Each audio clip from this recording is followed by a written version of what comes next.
Get ready for takeoff. Because it's a take flight talk. It's your boys. No, your people. I'm sorry. I'm back. I'm back. It's your people. Okay. James Rudy. We got Fitz. We got Abby. And I'm not gonna lie, I'm discombobulated. The whole Jets season has been discombobulated. I mean, there is turbulence over at One Jets Drive. There's turbulence in this cockpit. There's turbulence everywhere in Jets Nation. Gang Green, we're all turbulent because of these New York Jets. Abby, take it away. I mean, I even changed my name at the bottom of my video because that describes how I am. I'm a disappointed Jets fan. All of Jets Nation should be disappointed. And I don't want to hear that we did better than last year. No. Expectations changed when we started winning. This team was 6-3 at one point in time and just completely fell apart. I don't even believe they got on the plane. They didn't even experience any turbulence. They didn't even get to fasten their seatbelt or anything. They didn't even get on the plane there. And I knew from the first play of the game how that entire game was going to go. It was a 60-yard run, and I was like, we're done. And then 3 plays later, touchdown. Hello. And, yeah, the defense finally pulled it together, obviously. Offense, though, atrocious. I always like to use 2 words to describe the New York Jets, and it's god-awful. And that's how they were on last Sunday. So 12 years and no playoffs. So the drought continues, and I'm livid. I'm pissed. And I mean, we got to get a QB. That's what it comes down to. We have to get a QB. And I mean, honestly, I was going to ask you guys too. I mean, I know Mike White right now is supposed to be the starter, but honestly, play Zach Wilson at this point in time. Doesn't even matter. Let me see what he can do. Since we're going to retain him, might as well see what he can do. But obviously, I want to hear how you guys feel. I'm sure you feel the same way I do. And obviously, get your opinion on the QB situation here in New York. It ain't good. Well, Ambi, I'm glad you brought up the last game because we did the halftime note and we never really did a recap. Not going to give a full recap here, but just a couple things. I mean, Mike White, I mean, the dude broke his ribs a few weeks ago. He clearly didn't look comfortable. I mean, that's him. Like, we haven't seen him. Like, we have a small sample size still on him. You know, we haven't seen him play a ton of games, but the games that we did see where he was healthy, he didn't do that. Like, this is a very uncharacteristic game. So that sucked. I can't help but believe that there was either a lingering in, like, he was still uncomfortable. You know, his ribs were still uncomfortable. Or he wasn't uncomfortable. He wasn't comfortable in that military grade rib cage they put him in. That's got to hurt your mobility. He just wasn't himself. He played scared, which a man with broken ribs, that kind of makes sense when your O-line's, you know, hasn't been doing too great. It sucked. It sucked. And this has been a depressing week for everybody. But, you know, again, here we are. I mean, the pulse that I'm sure we all have is just it's really like just sad and depressing. And you know, we're gonna go and do obviously a whole episode. I think is appropriate for us to talk about, you know, future the QB position for the New York Jets. So I'm not going to dive too deep into that right now, but totally agree. I mean, Mike White is fun. I think he's probably one of the best backups in the league. But then again, you know, Cooper Rush, Jarrett Stidham, there's been a handful of guys that's come and risen up in short opportunities this year that have played pretty well as well. So maybe it is our system. Maybe it's not Zach as much, maybe not Mike White as much, maybe not Flacco as much. I think all of them have some blame, obviously, but maybe the system just isn't right.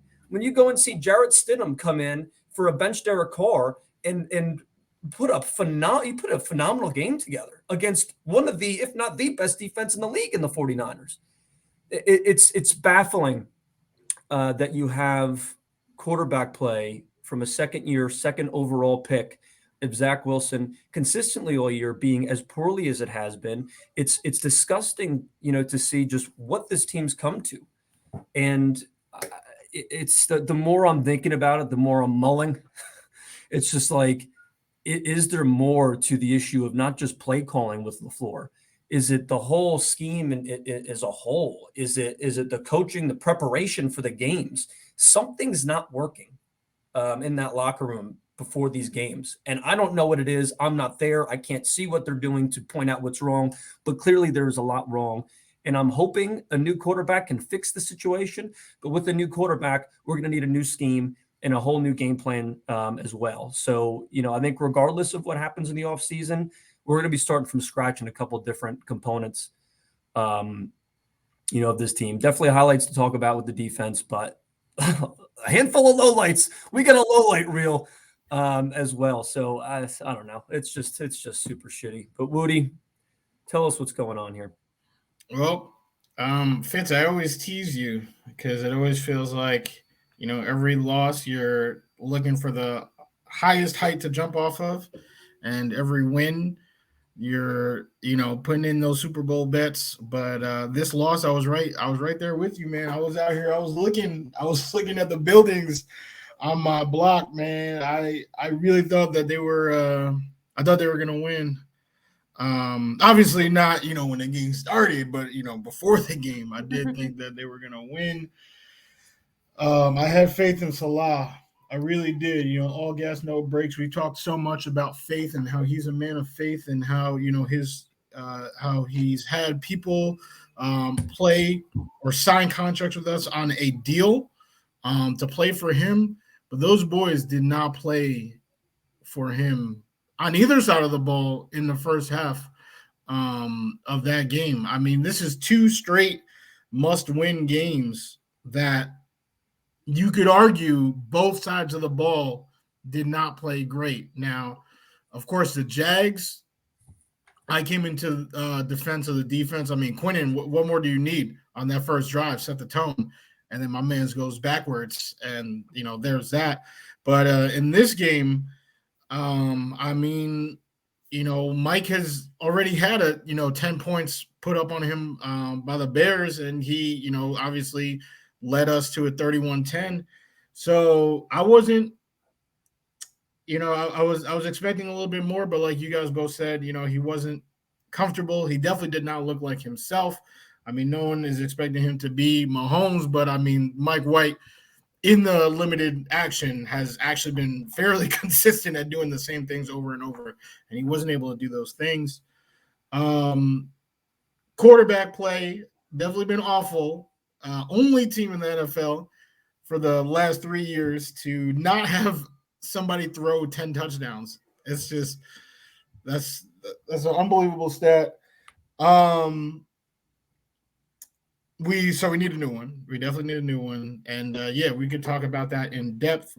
I know Fitz is already working on some points. We were out here going back and forth, in the text messages. But what I will say, and I'm going to talk about this later too, Mike LaFleur. I don't know, man. I don't know. I literally don't know about Mike LaFleur. Like, I feel like this has to be on him. And Fitz, you brought up the scheme, and you already know how I feel about my boy Kyle Shanahan and all of his disciples, the Vikings, the Bengals, I mean, the Rams, all of these teams, every time that they are even remotely healthy, are the most prolific offenses in the NFL. And right now, Kyle Shanahan is on his 3rd QB, right? He drafted Trey Lance. He wanted Trey Lance. He was gone, right? Jimmy G, backup, gone. Now it's Brock Purdy, and they might be looking the best they have yet. It's definitely something. And I think Mike LaFleur is doing the scheme a severe disservice. I think he has been horrible. I don't think the injuries have been enough to the point where the offense looks the way it looks. I mean, Garrett Wilson has not missed a game. We have guys that are healthy scratches like Elijah Moore because he's not utilizing them to the best of their abilities. I think he has done a horrific job of maximizing the skill set of the person.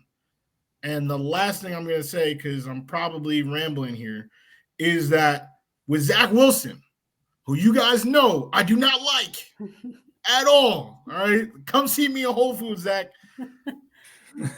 Against the Lions, we actually had a plan that was working, right? He loves rolling out those bootlegs. Everybody saw that pro day throw. Everybody loves it, right? He was rolling out and these broken plays that are designed, right, to create this type of leverage. If you can, run to the left and throw it all the way across to the right, right?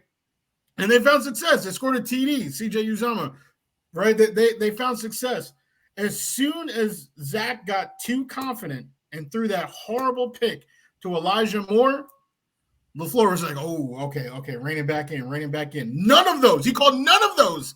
And now forced him to just throw screen passes, which, again, bounced off the ground and hit Berrios in the feet. And it's like, how? If we have 20 games of footage where this is his biggest weakness for 20 games, how is this your idea of safe play calling for Zach Wilson? I understand why it would be safe play calling in general. I mean, 5 yards is 5 yards. Somebody should be able to throw 5 yards. But we've seen that Zach can't do it, that Zach is way more comfortable throwing it deep. So I have no idea if LaFleur knows what the fuck he's doing. It's really frustrating when you look at things because you bring up a good point there. And when you look at the Woody 3 articles for the last 2 years, I'm sure this is not what it actually says, but it feels like every other week you're the one of the 3 points is Mike LaCeiling or Mike LaBasement. And that lack of consistency that we have out of this guy, and this is something we've been saying here all season. It's some of our successes are because of him, and a lot of our failures are because of him. And when the coaches, especially when you have such a young offense and defense, when the coaches are responsible for your inconsistencies because they are not putting together appropriate game plan to maximize your talent and what you're able to provide to the team, that is a problem. And despite some things I can point to, we all can point to, where you got to appreciate LaFleur, Salah, and the whole coaching staff. There's a lot to point to that we're not good. And, this was Salah's first competitive season as a head coach. There was a timeout that was missed. There was a couple of decisions that were made or not made about switching the quarterback at certain points of the season.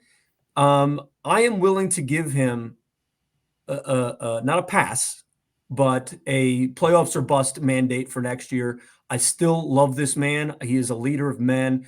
I think he needs to be smarter about who he trusts. I think he trusts LaFleur a little bit too much. I think he trusts Olberg a little bit too much. I would like to see him bring in someone that understands how to maximize the value of whoever the hell the quarterback is next year. And I'm hoping it's not someone accustomed to the West Coast style Shanahan offense, because I don't want Jimmy Garoppolo. Although, in his defense, he was not benched at any point in the season. He was hurt.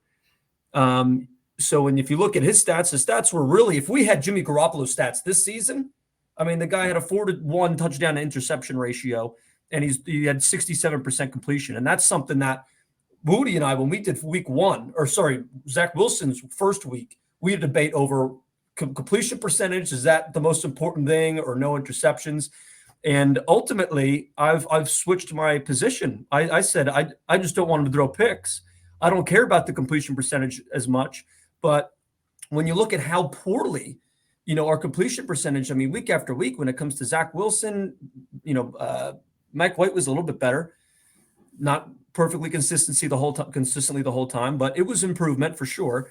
But then it's just like, if you can't make these easy passes, like with Zach, it's like, is it both of them? If you're Zach Wilson, you can't throw a 5-yard screen pass. I mean, you want to point to Zach because it's clearly Zach, but it's like, all right, maybe if he's not good at that, maybe LaFleur shouldn't call that. It's like, he should be able to call a 5-yard screen pass. That shouldn't be something that he shouldn't be allowed to do as an offensive coordinator. So I think he is a little bit buckled, where it's like, what the hell do I do? I want to make it simpler for this kid. He can't go throw the ball 5 yards to a receiver in his chest.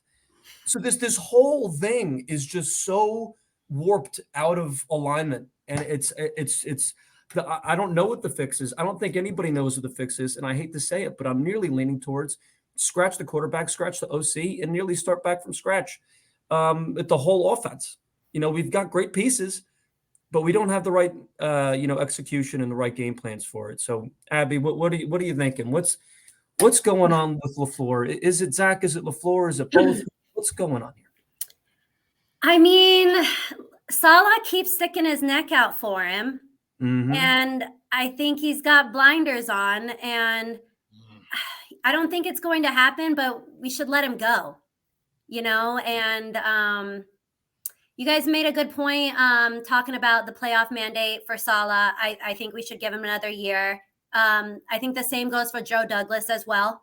They got one more year to kind of put it together, essentially. Playoffs or bust. LaFleur, though, I mean, I don't like his play calling. Like, I don't ever get, the 3rd and 21 and we're running the ball.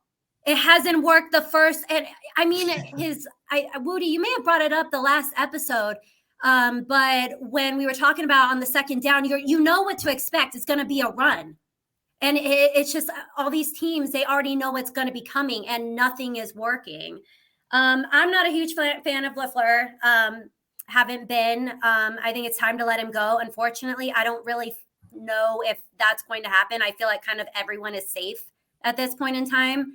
But I mean, it's hard because, I keep thinking, is it the QB situation? And if we give him a veteran QB, is it really going to make a huge difference? But, I don't know. That's something I've been going back and forth with all week. I've also just been going back and forth with, again, I've been getting a lot of questions. I'm sure you guys have about QBs in the off season. And I was a little tired of talking about it because I'm like, let me finish this season first. And I'm still drowning in my tears. Okay. and you know what? I couldn't even think about the Miami game. And now we're talking draft. And I'm like, we got one more game. Let's focus on this game and we'll figure it out here in a couple of weeks. So yeah, that's my whole thought process on it. It's just, we know what needs to get done. We know we know what we need is missing from the off season. We're going to need someone on the offensive line. We're going to need another safety, some help. Obviously QB is a situation. So like I said, I think they're safe for this year though. Again, I hate to say it because I kind of am going to be hypocritical of myself. We were better than last year though. And I know you guys didn't see my rants kind of in January, but I said, and I went back through my videos and I said, we need to be competitive this season. And that's what we were.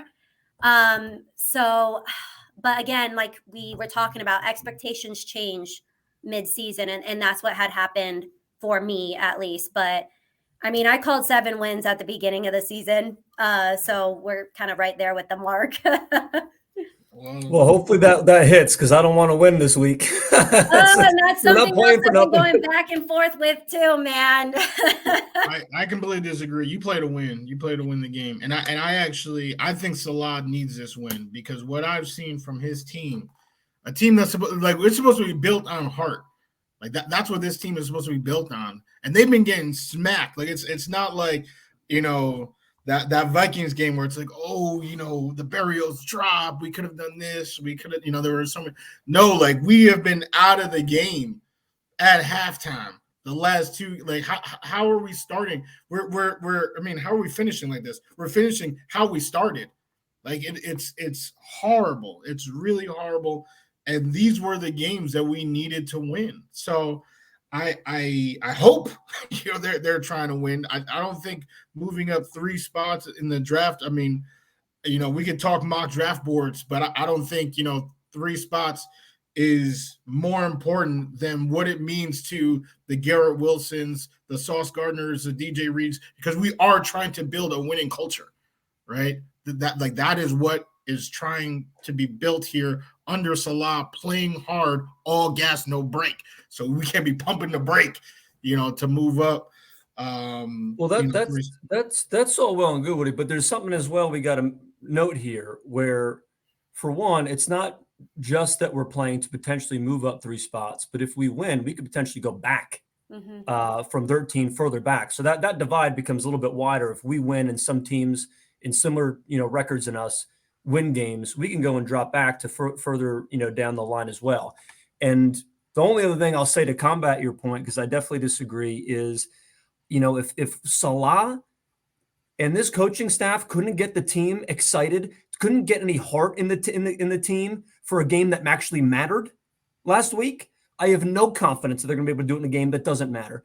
And at the end of the day, of course, I want them to play with heart. We want them to play with heart every week. But if you can't get them to show up to a game that is do or die, in or out, and they can't do it then, I've got zero confidence, and I almost don't want them to do it just because it goes and holds the GM more accountable to the head coach for their lack of doing anything to squeeze the talent out of this team. I want them to lose, really mostly to embarrass the coaching staff. I want the team to play well. I want them to perform well. I want us to give us something to be hopeful about. But if they couldn't show up when it mattered, I have no interest in seeing a win. And why bring them back? If they can't get them up for a season, why bring them back? The reason why, and I'm saying I want to bring Salah back. I'm not saying everybody. I want Salah back. But the reason why I want them to look foolish, honestly, I want the coaches to look foolish, because this is going to go in, the accountability is going to go to Salah.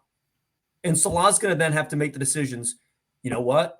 I got to save my own face here. And Salah saving his own face is going to be going and potentially getting rid of LaFleur. I think if he gets rid of LaFleur, Salah's like, all right, you know what? I give myself, another season, depending on how next season, maybe a couple more after that.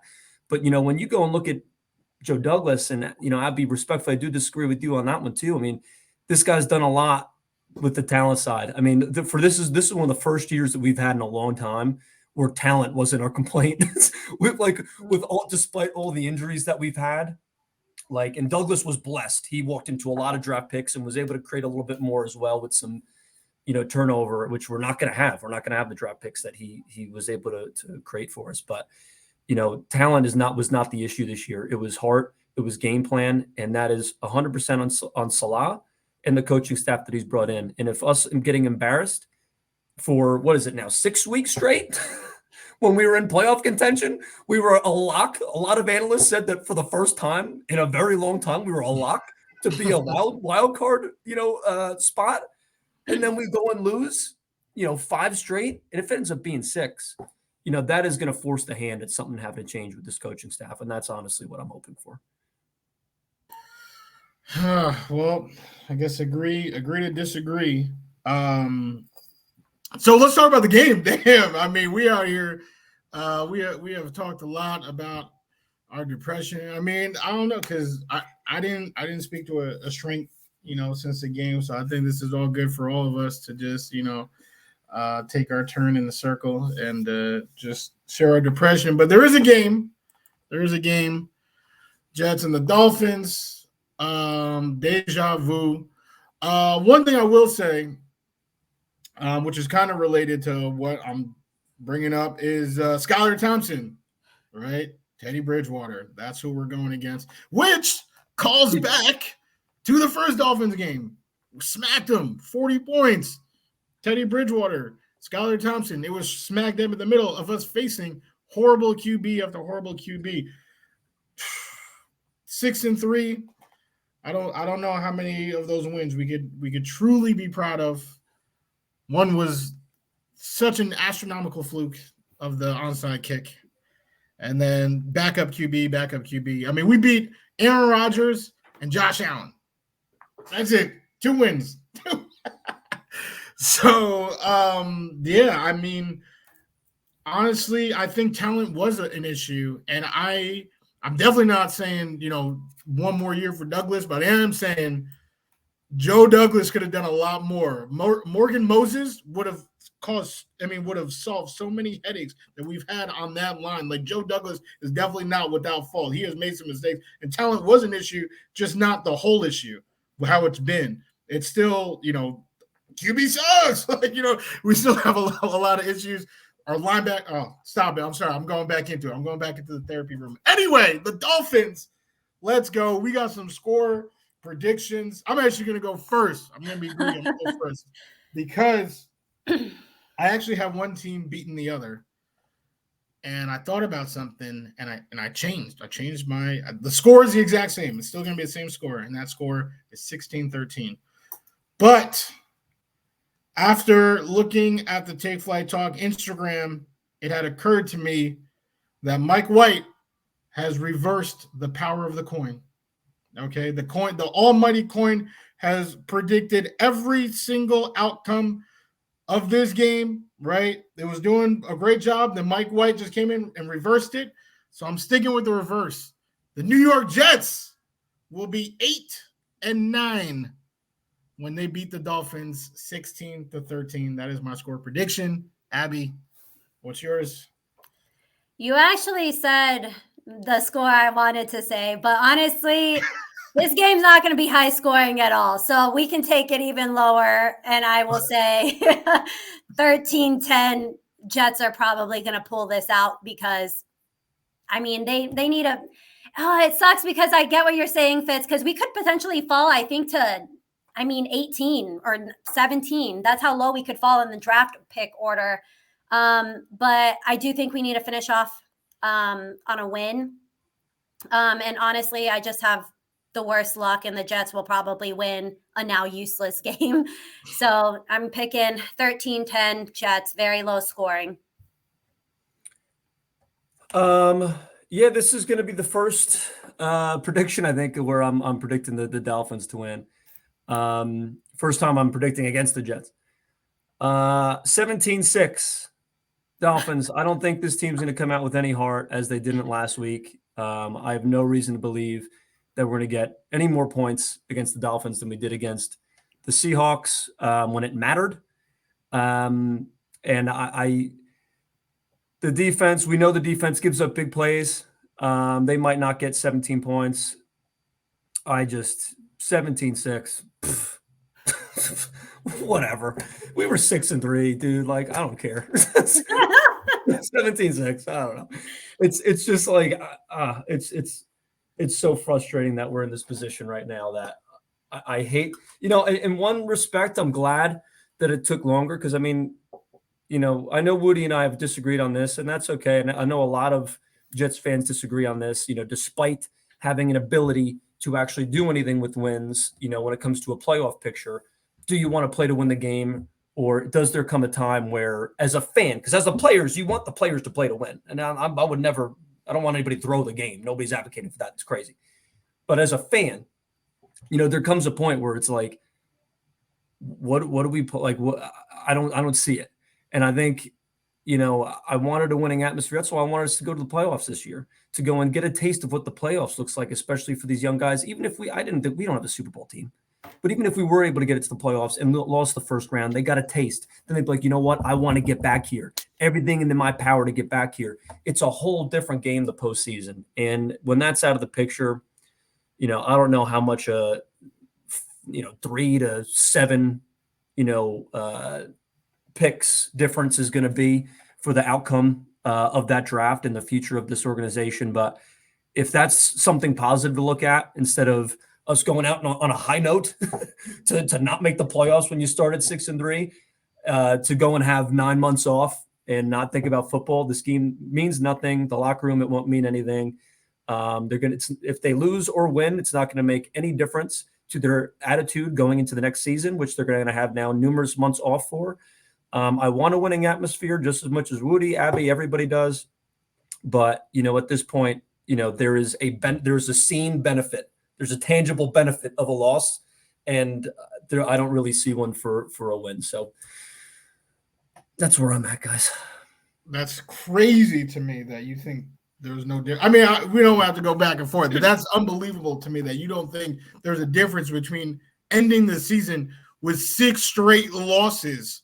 Like, and if they were supposed to, if they were to lose in the manner that you're saying that they're going to lose, like, how do you not feel worse? That literally does not make sense to me. You'll feel worse, of course you will, but you're going to have 8 months before you're preparing for your next game. That's not that pain is not that deep. It's going to last 8 months. Getting a win is not going to cure the pain of a 6-week drought. It doesn't. 8 months later, it doesn't cure the whole pain, but it's a different feeling going into training camp. It's a different feeling about the coach, right? If you think your coach is a loser, he's full of shit that's just talking to the media, saying this, saying that, and then the team gives up on him. That's going to carry into the offseason. That's going to carry into how you train. All right. Are these guys going to get better in the offseason, or are they just going to play video games and Twitch with Mekhi Becton? Like that stuff matters. This is a year-round thing. It may be an offseason, for you, the fan, you can't watch TV, but this is their livelihood. And I think going out here and proving like, hey, we didn't get the job done, but we're gonna buckle up, get this win, and come back better next year. I think that is something that means something. And when you have this many young, impressionable guys, all right, if we were still rocking with Frank Gore and Le'Veon Bell, I would say, yeah, this game don't matter. But I mean, the Garrett Wilson, Sauce Gardner, even Breece Hall, who's recovering on his own time, to see his boys fight, it's like, damn, I got to get back there because they do still got that dog in them. I think that's why. It's because all these young, impressionable kids, the win makes a difference. But, I mean, we could just, we would be going back and forth forever. So, I'll say two things to come in between. I will say, I don't know if you've seen kind of Garrett Wilson talking after the games, but since we've lost this many games in a row, his energy is like way low. He is not the same, and he's so disappointed. And I mean, who wouldn't be? Because he came from a winning team. You expect to win.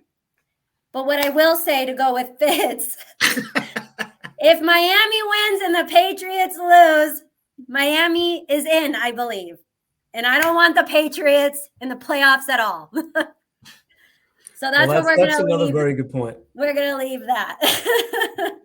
That is true. The Pats can definitely sit their asses home. That's true.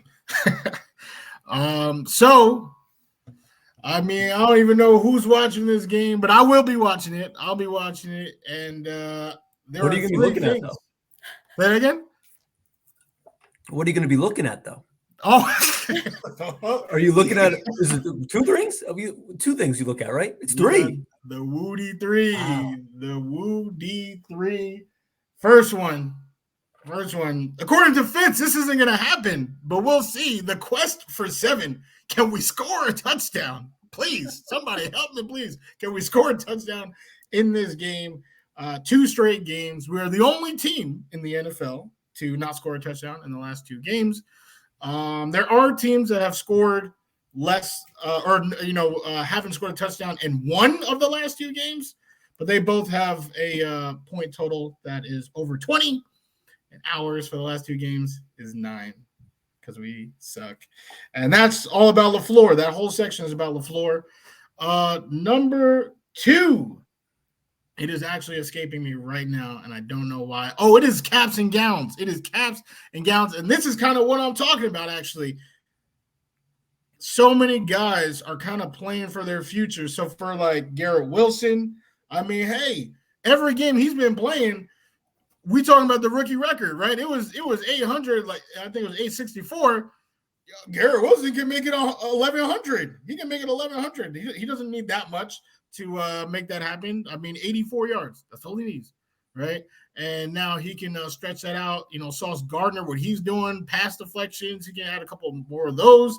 But then we got a couple casualties, right? Corey Davis, I don't expect him to be on the team next year. This is his tryout, right, for the Cowboys or whoever he's going to be.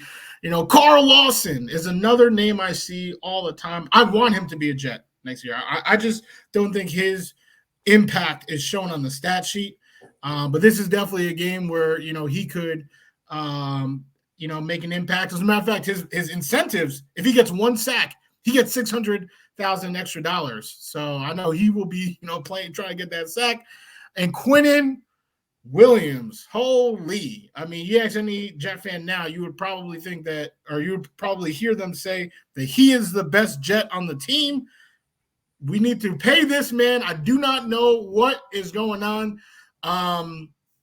Being an All-Pro, there's a set minimum that he has to earn in his next contract by being an All-Pro. So Joe Douglas might have made a mistake by not signing him in the middle of the season, which he definitely should have done, because Quinnen is heading toward an All-Pro season. And if he finishes out this game with, the same type of plays that he's been doing all year, he could very well be an all-pro, and then our cap situation would be even more messed up in a couple of years.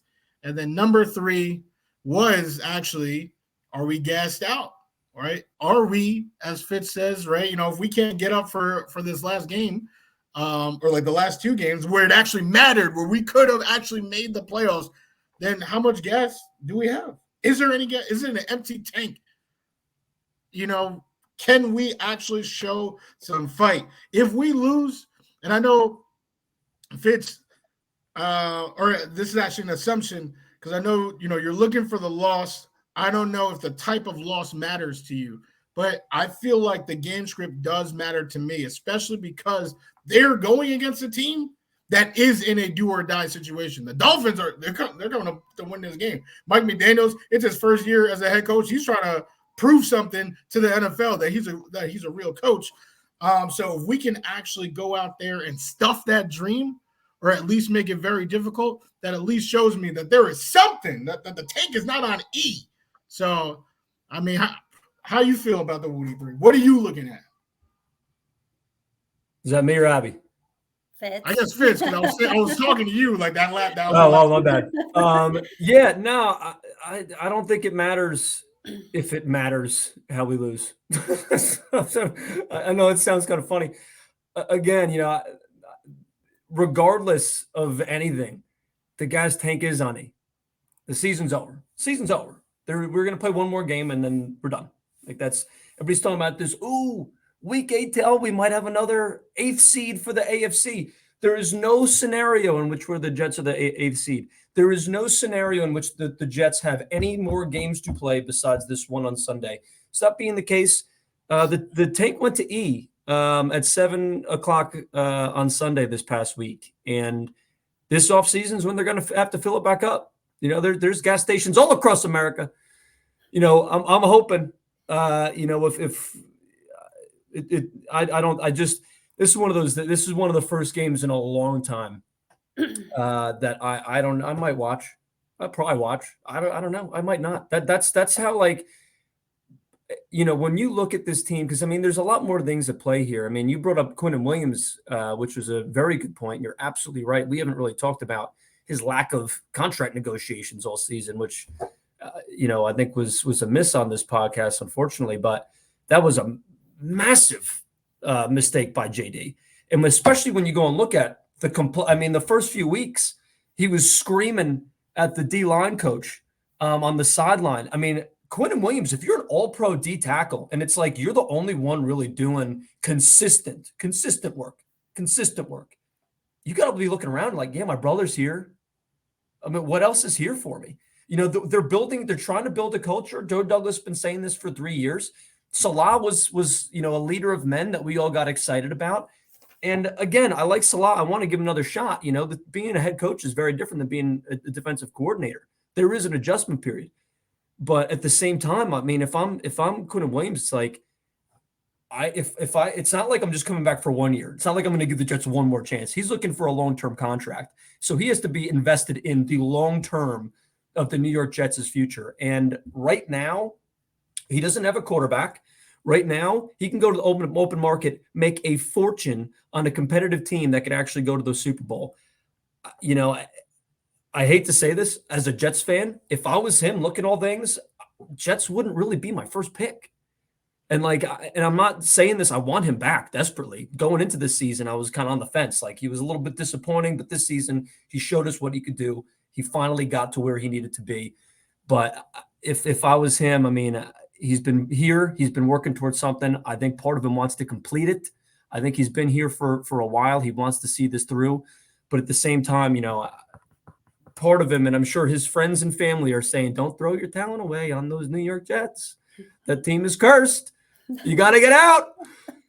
And I hope that's not what's happening. But Abby, what do you think? What did you say, Fitz? The final, you were saying it was going to be 19-6. I think I said 17-6. Oh, 17-6. Well, you think we're going to get a touchdown and miss the extra point, apparently. We need a damn touchdown. We need a touchdown. You know what? I was looking when I was reading the Woody 3. Garrett Wilson should have more yards. My God, like he is so much more talented than that. And the fact that we're over here like, oh, wishing for him to have what 1,100, no, like, and I just can't help but think if he actually had a good QB, the amount of difference that would make for him. I'm also just gonna say too, I mean, we were all gas and no break, just off the end of a cliff and into no man's land. So, but you're right. Honestly, I expect. I mean, shit, we're looking at Skylar Thompson. Defense better be able to come up with some kind of turnover. The kid is not good. He's not good. So I better be able to see some gas in our little engine to get that going. Like I was saying, I'll never want the Jets to lose. And I know this is one of those instances where it's hard. But I mean, I still want to finish off on a high note. So that's kind of my thoughts with it. Look at Woody.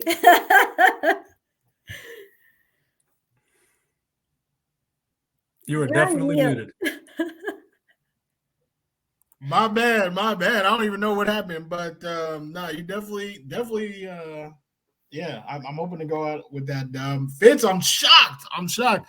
As if we didn't just endure a 4-win season, a 2-win season, all these trash seasons, that this is the game that you're like, I might watch. I mean, the whole last year, like we could have said that, or the year before that. The year before that was a year where I was not sure if I was going to watch games.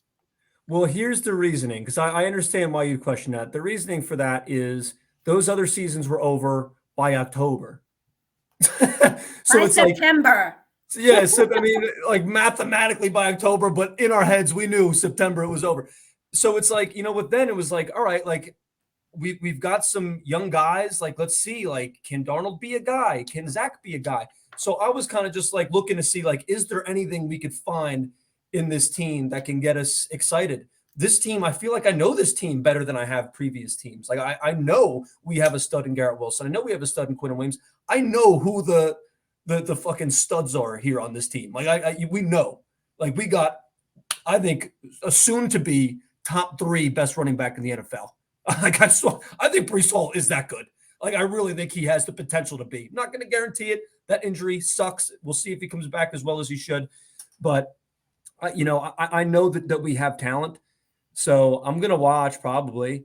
But it's like with the other years, the reason why I sucked it up and, had tears streaming down my face as I watched these games, it was like, all right, is Darnold okay? Like, is Michael Pirine? Hey, he had a couple flashes. Like, there were so many, I don't know, but maybe guys, because that team was just a talent disaster. I was trying to just look for something to get excited about. And I know where we stand. I know if we have a good offseason, if we bring in a quarterback, if we're able to retain Quinnen and get a healthy Breece Hall, I know we're going to be a very good team next year. So I'm less inclined to scout out the team that I feel like I know a little bit better. That's the reason. Fair enough. Well, I think we all are saying playoffs or bust next year. I mean, no doubt about it. And we got one more game to play. So, let's play it. Let's do it. Congratulations, Garrett Wilson. But we'll see. Rookie of the year, Sauce, rookie of the year. We'll see with those.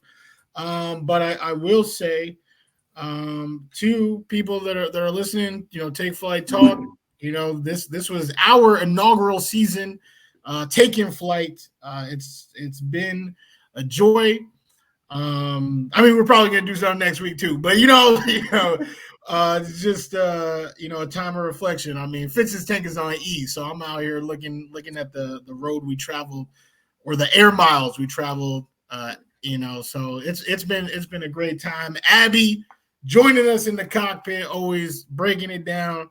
So it's just been a blast. I'll actually pass it to you, Abby, for final thoughts. I mean, thank you to all the TikTok trolls who got mad at my viral video. All the Broncos fans were crazy in there. Thanks to all the trolls. Trolls. Yeah, that video, I mean, the people in the comments were crazy. And some of these people were making themselves, the Eagles fans were coming out of nowhere. And I'm like, no one was talking about you. You're not relevant here. That's Philadelphia. That's just Philadelphia. Yeah, it should have just been, it was Seahawks, Dolphins, and Jets and Giants. That is the only people who should have been in there. And then plus, I mean, I was ragging on the Broncos fans. It was a joke. So, but it was funny. And it was facts. And I don't regret it. And guess what? And it's funny because they're like, oh, I've read some of the comments. They're like, oh, I'm sorry you're a Jets fan. I'm not. I'm definitely a proud New York Jets fan. I will be until the day I die. Look, I even have it here at work. Wow. Wow. Damn. Well, I stand on what I said. I think we found a quote for the Instagram. God damn. Those were some bars. Well, Fitz, any final? Yeah, this has been a fun season. It was a fun season. It's not anymore, and it's not over, but it's not. It was a fun season up until like week, what was it, 12, 13? Like that was a blast. But now this has been very fun. We're very, very glad that we found Abby here along the way. She has been an absolute stud. Join us in the cockpit for Take Flight Talk here. It's just fun. I just feel like the podcast goes smoother having her here. You know, me and Woody were great as a duo. We always will be a great duo, but this trio, I think the flow of conversation, obviously the fantastic points Abby brings in, and then also Abby, you know, being able to be a deciding factor between me and Woody constantly disagreeing on everything. That was also an absolute delight to have. So, Abby, thank you so much for thank you guys. The feeling's mutual, obviously. We love it. Yes. We love it. Well, that's all I've got. I think, Woody, you got any final points, or are we having Abby sign us off? Yeah, I do have my beanie. Oh, she's back. Let's go. I just didn't have it on. All right. I'm going to leave you how I always leave you. One word, 4 letters. That's Jets, Jets, Jets, Jets. You already know.